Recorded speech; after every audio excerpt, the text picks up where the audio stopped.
Ang ginagawa ko dito mga paps, kahit meron na siyang grasa, nilalagyan pa rin natin ng grasa. So dudublihin natin kasi hindi siya, para mas maganda yung grasa, kasi mas maganda yung grasa na ito, high temp itong ginagamit kong grasa para mas matagal kalawangin yung mga bearing sa loob. Ito yung dati, ayun, kinalawang na rin yung loob mga paps. At gagrasahan natin din ulit yan, lalagyan natin ng grasa. Ito. So, napansin ko mga paps, itong bearing dito sa gulong, sa harap, yung bearing nito is palitin na. Hindi mo mapansin kapag ginaganyan mo, pero nahalata ako nung medyo lumiko ako kanina mga paps. Pagkaganyan ko lumiko ng mabagal, nagwiggle siya. Hindi naman sobrang wiggle na ganyan, ang lakas ng vibrate niya. So, malabong sa ano yon, malabong sa panggilid. Kaya nung chinek ko, medyo umuuga na nga. Hindi ganun kalakas pero may palag na. Kaya sigurado palitin na itong bay. Ang gagawin natin ngayon mga paps, babaklasin natin yan at papalitan natin. Ito, natanggal na natin mga paps. So ito, may alog talaga. Itong side na to dito sa may left side. Pero dito sa kabila, pag inaalog ko, wala. Goods pa oh. Pero syempre kapag papalitan, pair na yan. Kaya kailangan tanggalin na to. Dalawa na yan papalitan. So tanggalin muna natin tong dust seal. Tanggal na natin mga paps.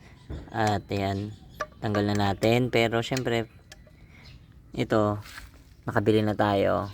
Ang ginagawa ko dito mga paps, kahit meron na siyang grasa, nilalagyan pa rin natin ng grasa. So dudublihin natin kasi hindi siya, para mas maganda yung grasa, kasi mas maganda yung grasa na ito, high temp itong ginagamit kong grasa para mas matagal kalawangin yung mga bearing sa loob.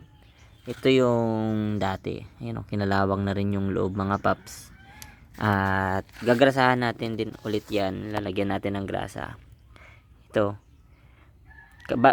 kabilaan yan mga paps, bago itatakip, ilalagyan na natin ito, tatakpan na natin pagkatapos ating grasahan, at ilalagay na rin natin dito. Ito mga paps, na grasahan na natin ulit, and then tatakpan na natin itong rubber nya para silyado ulit. Saka natin ilalagay. Sa mga na magtatanong, baka sabihin nyo hindi ko na pinakita, pinalitan ko na rin yung bearing dito sa kabila. Itong huling ikakabit ko na lang, itong ipapakita ko. So pag magkakabit kayo ng bearing, huwag nyo kalimutan ilagay itong bushing mga paps ha. Kasi kapag nakalimutan nyo to, doble trabaho, baklas ulit kayo ng bearing. So malamang pag binaklas nyo, palitan nyo naman ulit. Kaya gagawin natin mga paps, pag lalagay dito, make sure na nandyan yung bushing. So ang gamit ko dito mga paps na pampukpok ay rubber mallet. Mahirap kasi kapag martilyo, kaya pupukpukin lang natin yan hanggang sa babaon. Ayan mga paps, pantay na. Pero wag nyong pupukpukin gamit itong martilyo kasi para maswak, di ba? Kasi malaking chance na masira agad yung bearing. So ang gagawin mga paps, kuha kayo nitong bala na number 22. Yan, ipatong nyo sa kanyo, pukpukin.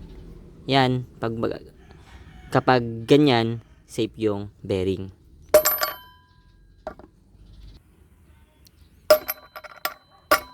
Ayan o, pansinin nyo mga paps, lumalalim. Ayan o, safe. Lumalim na yung bearing. So itong diskarte, and then lalagyan nyo muna yung dust seal, tapos na. So ganun lang kasimple magpalit ng bearing. So para malaman kapag palitin na yung bearing, kapag nagwi-wiggle na yung gulong, o kapag gumagalaw na yung gulong. So that's it for today's mga paps. Paki-like naman yung video. Thank you for watching and God bless.